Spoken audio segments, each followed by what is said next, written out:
N-word is doing something to me. Something, I mean, mundane shit.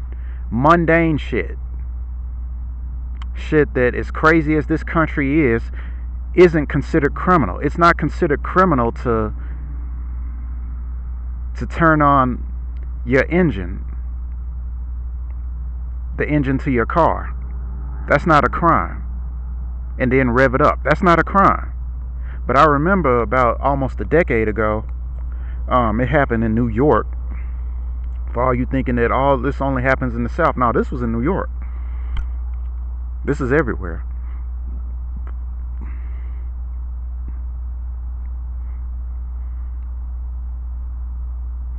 And there was this Karen, this cave beast. She looked like it, and looked everything like it.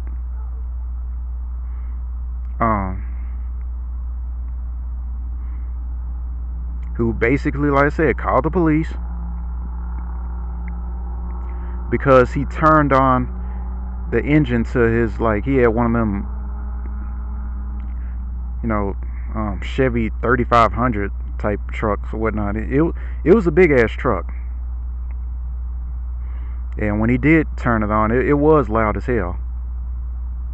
But does that make it a crime? No. And then, of course, she started spewing the N-word at him. I mean, just going full cave beast on him.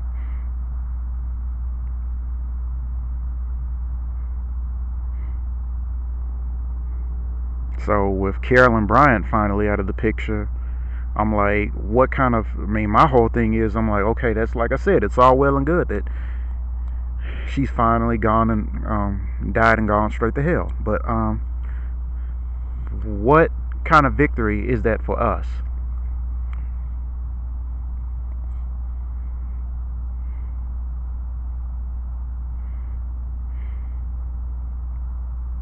Because like I said, as far as I know, for all I knew, for all I knew, she was probably already dead. The mainstream media damn sure didn't make an effort to, follow up on, and they did it for a good reason, yeah, to protect her. Because I'm thinking, over the course of my life, all the hard pipe hidden, all the pipe hidden, thugged out Negroes that I ran across, who like Juvenile in his song, in one of his songs, yeah, you understand, or be quiet. I'll ride any day of the week, you understand? I don't care about the place you sleep, you understand? With all them running around between Mississippi and a place like Louisiana, how come y'all didn't ride on her?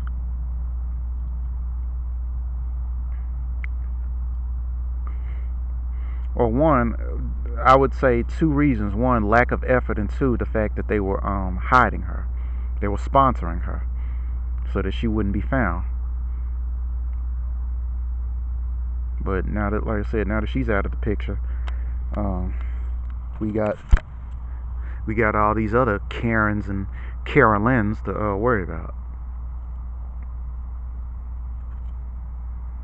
who will probably see to it that they do much worse. Because, like I said, as bad as the Emmett Till story was, in comparison to what we've known now, that's lightweight. Not to downplay the story, not to downplay what Emmett Till had to go through. Not at all.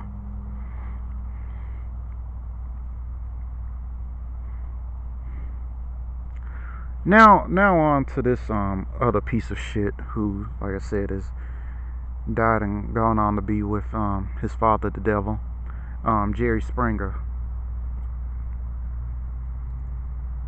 And I'm gonna go ahead and say that I feel absolutely nothing for this worthless piece of shit. Um, I remember as a kid, I remember being introduced to Jerry. I was gonna say I remember being introduced to Jerry by my cousin, because I used to hang out with him a lot, when we were kids. But I'm pretty sure I've been known about it, because if I remember correctly, with me growing up in the sheltered environment that I did, I'm pretty sure I knew about the Jerry Springer show. It's just that my folks, like I said, made sure that I didn't watch smut like the Jerry Springer show. So it wasn't until I would go over to my cousin's house, and with us being the preteens that we were, like we were like 12 years old at the time, like 10, 11, 12, and my auntie being gone, that me and my cousin, surely enough, would turn to Jerry Springer. And I honestly think the only reason why we watched it was just so that, it was two things that they displayed. It was because of the fights. Well, three things probably. The fights, definitely. The weirdos that we got to see. And because of the nudity that which we indeed blurred out. Because we're prepubescent. We want to see some we want to see some tie-days.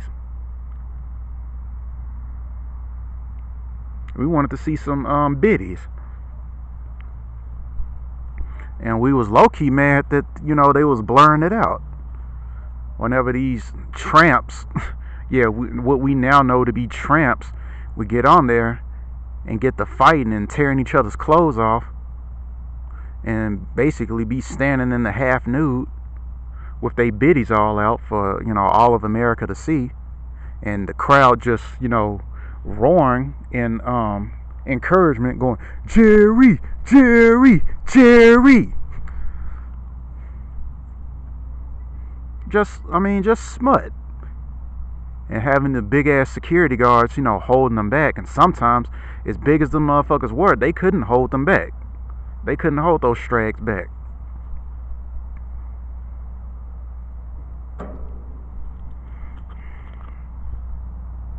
So, I just think back to, with, in the case of Jerry Springer,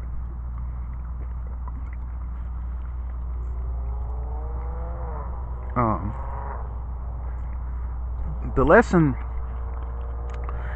that I think to be learned from him is this little thing called legacy. And what kind of legacy do you want to leave behind?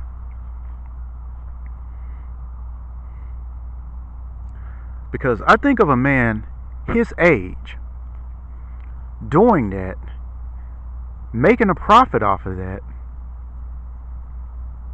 parading himself as a productive member of society when he was nothing but a guttural piece of dog shit, probably respected by the greater society. Like I said, making his living and making his profit off the smut of, like I said, the lowest common denominator of American society. Hardly any different from that guy down from the Caribbean. I forget, I think he was from the Bahamas, who basically was the founder of World Star. Jerry Springer, hell, was the original World Star. It's just, the fights on there weren't nearly as ghetto and rowdy and ratchet as World Star's fights, because that's specifically what World Star is known for. It's just a bunch of goofy ass niggas fighting each other and beating the brakes off each other, and with them back in the background going, World Star, World Star. Just goofy ass fucked up legacies. Piece of shit legacies. Shit that you're known for. Shit that when you type in that person's name, because I remember this too, when in the early years of the internet, and this kind of speaks to me, because I've always, it comes from my lecherous background. where, I always had a thing for basically cheek slaying. And, I had to come to perspective about that. This desire that I had to basically get out here and, get with the likes of a Dominique Simone and a and a Susie Suzuki. I mean, baddies from the bad porn stars from the 90s. Baddies.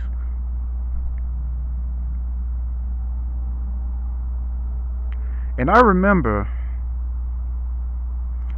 in the early 2000s when, the internet was kind of taking off, after so many AOLs and all this other stuff to speed the internet up, typing in the names of, well-known porn stars like Minka with her super duper titty having ass, coming from an Asian woman, that's very unusual. And Susie Suzuki has some tig old bitties too, for a Japanese woman. And Dominique Simone, and I remember, and it probably happens to this day too with Microsoft Bing, where but back then it was like X Jeeves or X.com, where you would type in the names of these porn stars, and what would happen was that like, especially if your parents set it up, was that it would go to parental restrictions, and then they would ask you to do you want to override this, like, are you 18 and up, which we all knew, like, if you're 16 or under 18, maybe some of these parental guides had passcodes to them. I'm sure some of them did. Mine didn't. So all you had to do was say, yes, I'm over 18, and I would like to see this content. Point being, just simply typing in a name and what's associated with that name would be very revealing and telling of your legacy.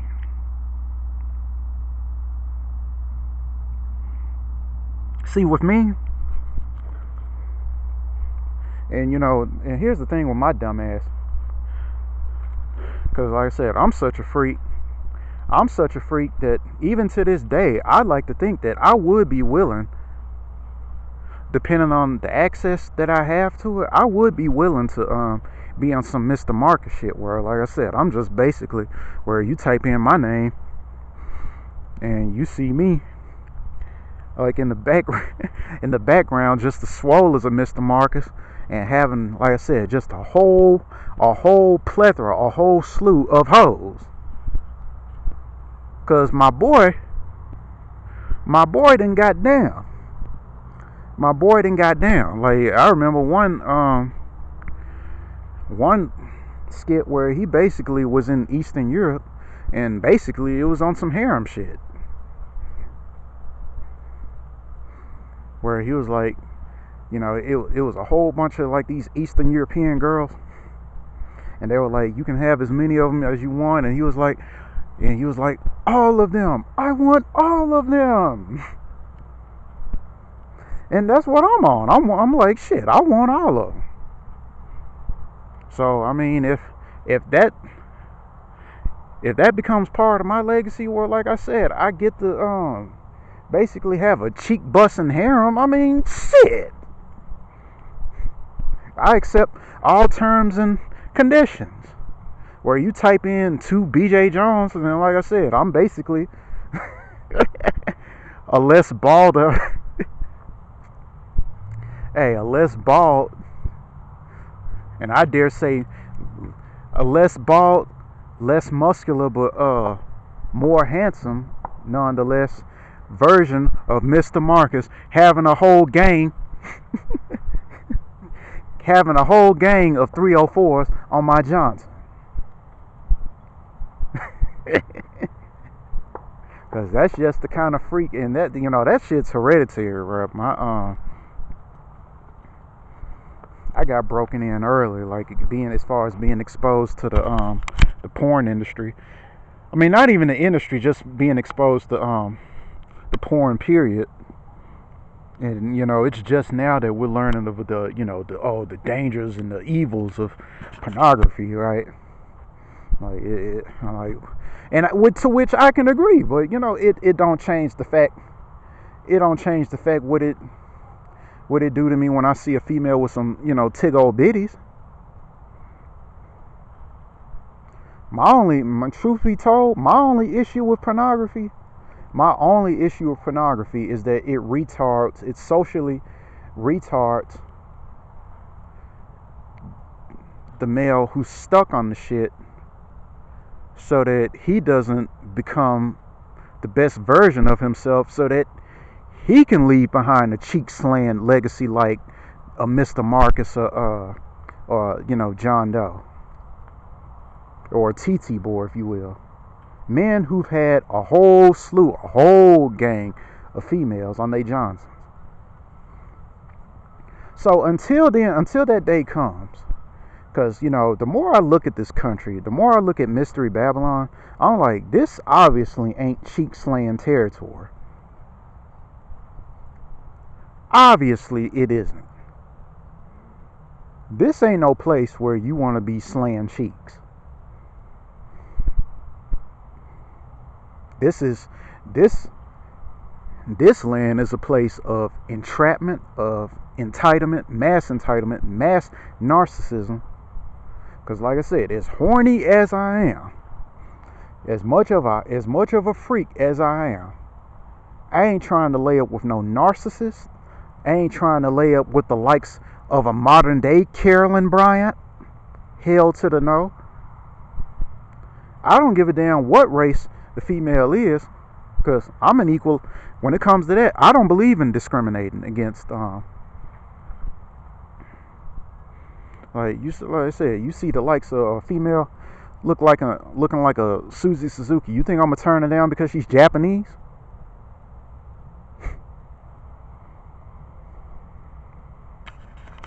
And I was just thinking about this earlier, that I'm trying to do a whole all around the rainbow. And all around the rainbow when it comes to females.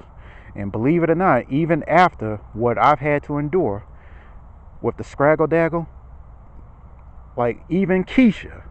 But see, here's the thing though, not ABW Keisha,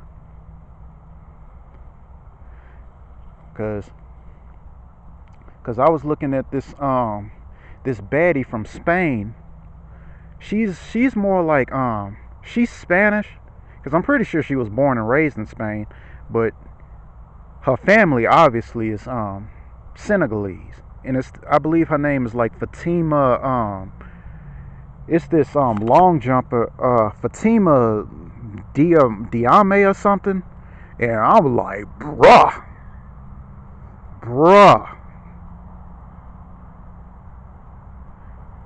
and I mean pitch black, Kali black. Soot black, fine in them. So yeah, even with all the fucked up experiences that I had with foundational black American women, do you really think that I'm trying to turn down whom I would refer to as whom I call like black beauties?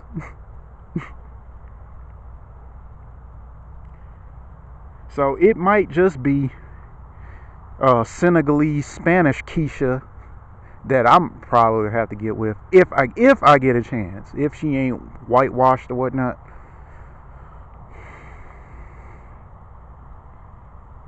So yeah, even Keisha, international Keisha, that is Keisha, who hasn't been completely inundated with WS. I'm trying to slay her butt cheeks. Like I said, you put a Fatima Diame around me, and then she's from Spain, speaks Spanish. Habla español. I almost said he. I meant to say she. El parle français. El español. Habla español y francés. So I got my pick of the litter. I'm like, okay, well, my French ain't necessarily up to par, but Spanish on point, on point. And I run into that. So until that time, I finally get up out of America and make it over to a place like Spain and Europe, to where, like I said, I basically, from what I'm being told, I got my pick of the litter of, from what I know as of now, Nordic chicks, that being your Germans, your Scandinavians, and Slavic chicks, that being your Russians, your I don't know about Ukrainians, I don't know about Polish women, because I hear they a little low key racist over there. But Southern Slavs, like I said, your Croatians, Bosnians, Czechs, a lot of them, and Russians, and Baltic chicks, your Finns, Estonians. From what I'm gathering, I got my pick of the litter with them females. Especially, and I mean, if all else fails, all I need to do is look no further than German women. So until that cheek slaying, and the legacy thereof that I leave behind comes, up until that point, right now, my point being, if y'all trying to figure me out, in contrast to the so-called legacy that this piece of shit Jerry Springer left behind, is, what kind of legacy do you want to leave behind should somebody type in your name, and should you be an icon under which somebody can, pinpoint you by typing in your name?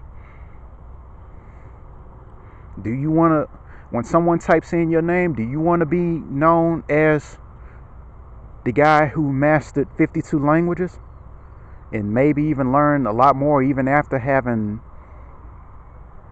kind of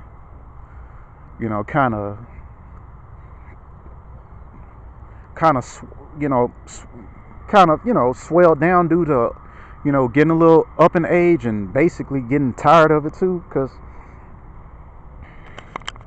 of all the, the time, effort, and commitment that you put in the 52 languages prior, as well as someone who's acquired, a crap ton of STEM fields or degrees in STEM fields? Or do you want Jerry Springer's legacy? Do you want Maori's legacy? And it's funny because I remember, I think it was a Dave Chappelle skit. I'm almost positive it was a Dave Chappelle skit where it was supposed to have been like any typical episode where y'all gonna trip out on this too, where where Maori's or Maury, yeah, I think his name's Maury. I was saying Maury. Maury. Oh, fuck if I know. Fuck if I care. But so it was a Keisha on there, and it was a dude, and he was like, okay, Lashandra, we have the test results, and based on the test results, as far as Sean Quavius, we did the test results, and it states that you are not the father. And Sean Quavius gets up and starts dancing. See what I tell you, what I tell you. And she running to the back. Oh, I can't believe this bullshit. Up here crying and shit. And then they had Mari. Basically, because she's on all fours, or she on, face down crying.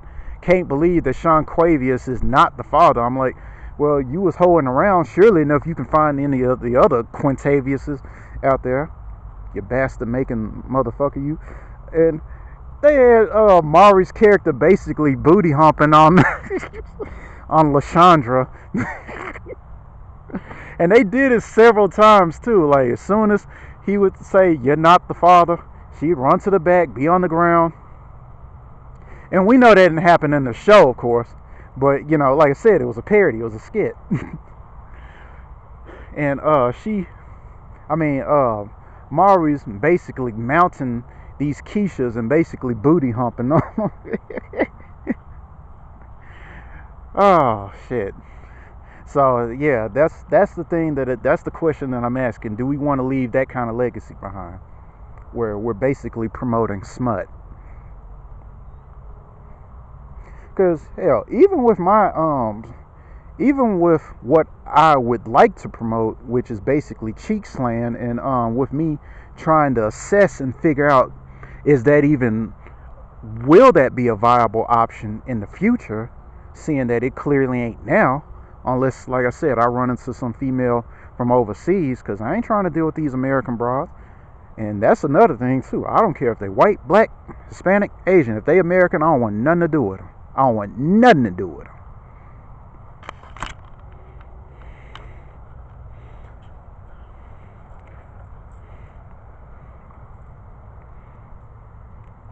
So until I do get over there and assess whether or not, this is the place to be doing that hanky panky stuff, and I'm not gonna get Carolyn Bryant. I'm not gonna she ain't gonna pull or try to pull what happened to Kobe Bryant when he came out here. And I hate to speak ill of the dead, but I would have asked him, bro, you should have known better than that. I don't know what you was thinking. Not so much because this is Denver, Colorado, and it being as dusty as it is. I'm like, you could have had your pick of all the places. You chose that piece of shit in Denver, Colorado, where it's plenty of pieces of shit running around like that. And I mean, you will running bullseye, dude. Why would you do that with a piece of shit like that, of all people?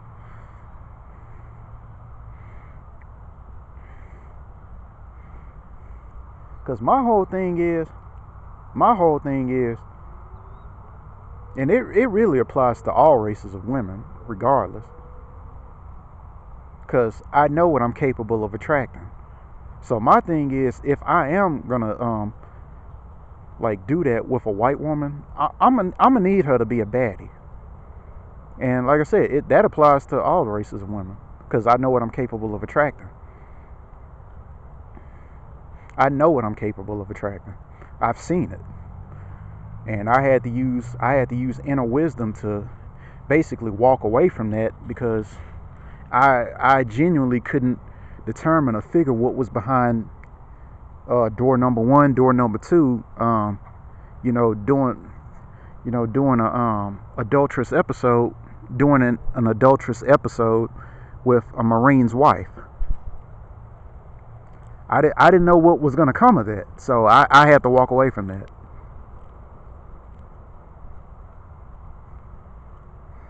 Yeah. And she was bad than a motherfucker. Mulatto. I think I told y'all about her. Christina.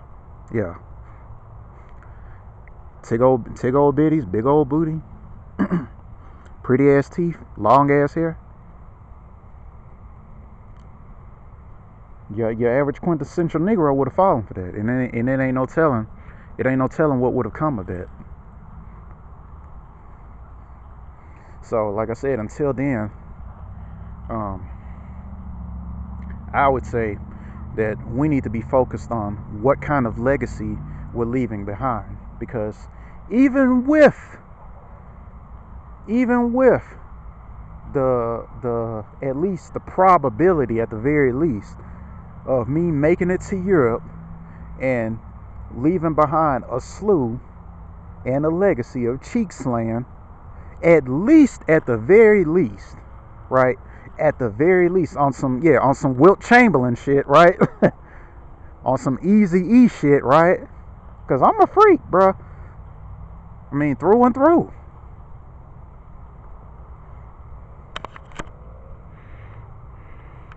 And I never got a chance to get out my Megan phase. And like I said, with the trajectory of the world and the direction it's going, I'm not really sure whether or not I'll get a chance. So until I can determine that, whether or not I'll get a chance, I have to basically, like I said, pay attention to the legacy that I've left behind or that I'm leaving behind. And I got one. And maybe that's why I've gotten so much hate over the years, because maybe I dare say, because my whole thing is, if I was an insignificant motherfucker, why was I being fucked with? You don't go after small targets. You don't go after people who ain't doing shit in their life. You don't do that. You go after people who got potential. Yeah, it's called envy. It's called jealousy. And for somebody who grew up pretty introverted, believe me, I got plenty of smoke. For somebody who wasn't even looking for it, I got plenty of smoke. Oh, I got it. They let me have it. My so-called peers, or not even my peers, just these pieces of shit that I had to go to school with and all this other stuff, go to work with, they let a nigga have it. So I'm like, okay, something was motivating you to do that. Like I said, I ain't even the captain of the football team. I ain't even your so-called alpha male, and you over here, hating on me as if I'm like on some you know what I'm saying? Like I'm some big name in the city of Memphis. Like, make that make sense. How do you get hated on? How do you get hated on when you ain't getting numbers like that, you ain't getting girls like that, you ain't the captain of the football team, you ain't the captain of the basketball team, but you getting all this hate? Make that make sense.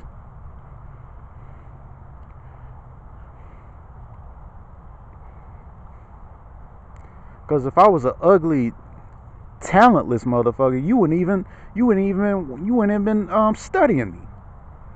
And I'm finally coming to the realization of that.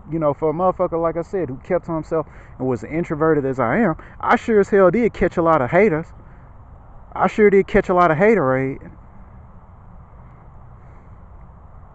And now that I'm abreast of my talents, if you will, I'm finally starting to come to the realization of why that is. Why you hating ass motherfuckers was hating on me. And apparently a lot of it had to do with my height too. And I swear to you, I'm no taller than, I'm 5'10". But I did have an early growth spurt.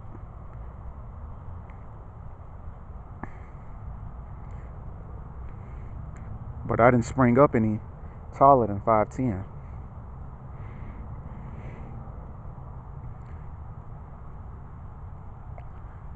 But y'all know the saying, haters gonna hate.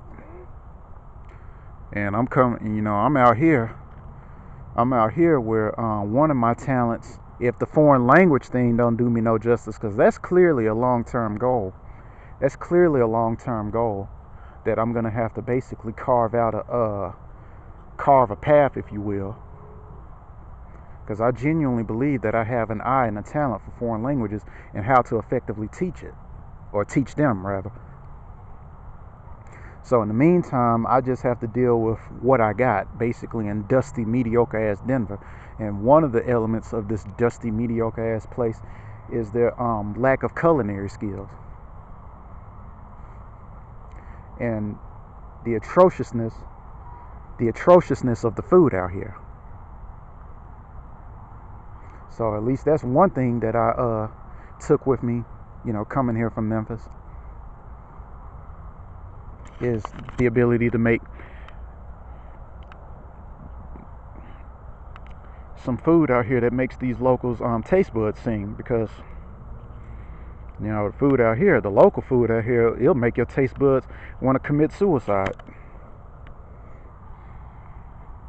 And anybody who knows anything about this place and all the reviews that I've seen online, about just how mediocre, at best case scenario, how mediocre the food is out here, they'll tell you that.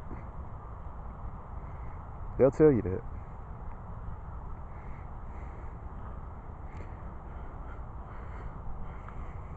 So yeah, I'm about to make it. I'm about to go ahead and go back in the house. I got some. Speaking of food, I got some borscht that I'm trying to make tomorrow. So I need to go ahead and get prepared for that. So I think I'm gonna go and do that. And yeah, I'm gonna leave it at. At that. As far as that piece of shit Carolyn Bryant finally, dying and going on to hell.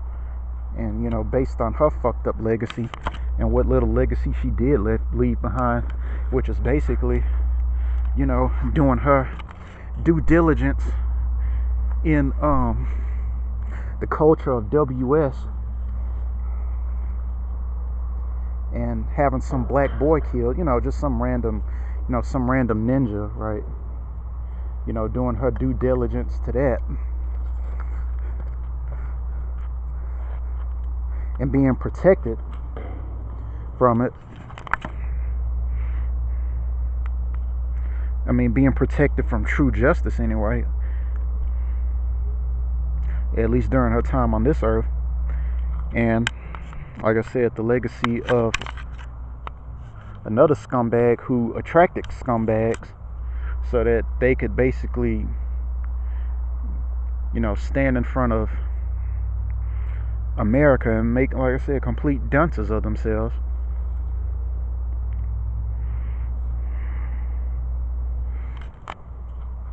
For all of America to see. And I don't know about y'all, but I like to think that my calling is a lot higher than that, and that I actually do have a genuine legacy to leave behind that doesn't involve racially targeting people, or like I said, or even in Jerry Springer's case, racially targeting a certain socioeconomic group, while he piggybacks off that socioeconomic group, with all the ratings and all the other stuff, to where he basically gets the shower, and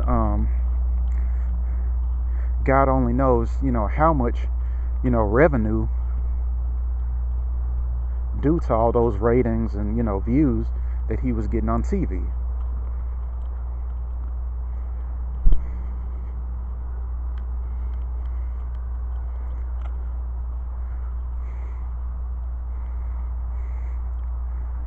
I like to think the current Jerry Springer of today is DJ Vlad. And even though DJ Vlad's platform isn't nearly as scammy and as scummy as Jerry Springer's was, because it's not like his show is, at least mofos on his show, ain't up there fighting or whatnot, because usually it's like one-on-one, and usually, sometimes even one-on-two interviews. But again, look at who he's targeting. Low common denominators of our society. Rappers for the most part, and sometimes he'll have porn stars on there. People who really are, when you think about it, when you think of the grand scheme of things, especially according to the platform of WS, are pretty much the rejects of our society. It's just to give people who really don't have much of a voice in the mainstream media, to give them a voice, just so that they can get out there and basically mush mouth. And Tariq was basically talking about how scumbags like this Russian-Ukrainian part, whether I forget whether he's Russian or Ukrainian, one or the other, if not both, like DJ Vlad, was basically, like I said, eating off these folks. And some of these folks, which, despite them, having, I like to say, pretty fucked up legacies, like with the rap game that they in and the lyrics that they spew, which basically is, promoting black people to kill one another. they generate more revenue than him. And that's the thing, he's piggybacking off of that. He's taking advantage of that. So that's why I say I like to think that the modern day Jerry Springer of the day is a mofo like DJ Vlad. So even with that said, it's like, yeah, even with Jerry Springer gone, and Mario probably soon be out of here too, what about all the people who are basically what about the other Jerry Springers and Marios of the world, people who, like I said, who find a platform to basically exploit whom society deems as the lowest common denominators of our society, and basically piggyback off of them, due to, whether it's the Vanilla Ices of the world, the M&Ms of the world, people who, like I said, come into our platforms collectively, not my platform, but the platforms of, the lesser races, if you will, as they deem.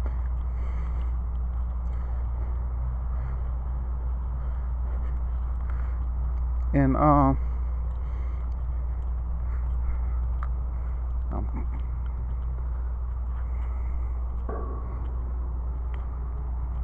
yeah, they get broken in and basically make a name for themselves. And what they have to offer is just as smutty, if not even worse. Because, I mean, at least in the rap game, while I don't support the rap game, especially like gangster rap, at least that was a platform that is specifically founded by us.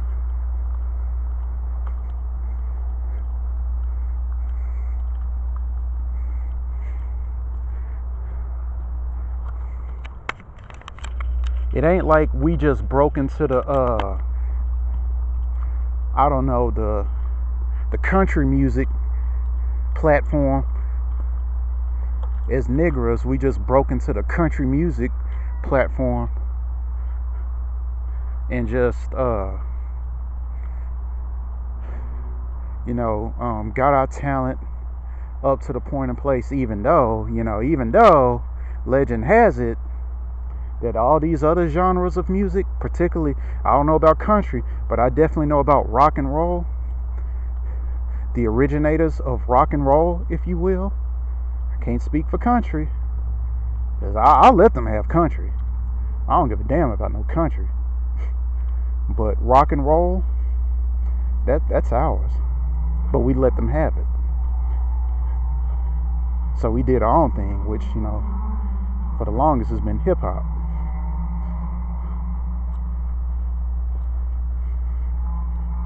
And, they basically, like the common term is, they culturally appropriated that. And now they trying to steal that from us, as well as all these other cultures.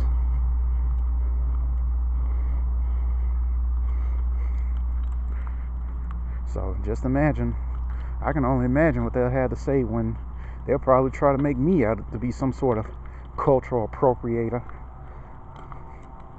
When I'm up here, basically, I'm being accused of cultural appropriation, but yet no one has done, from what I can tell, no one has done what I'm getting prepared to do with these foreign languages.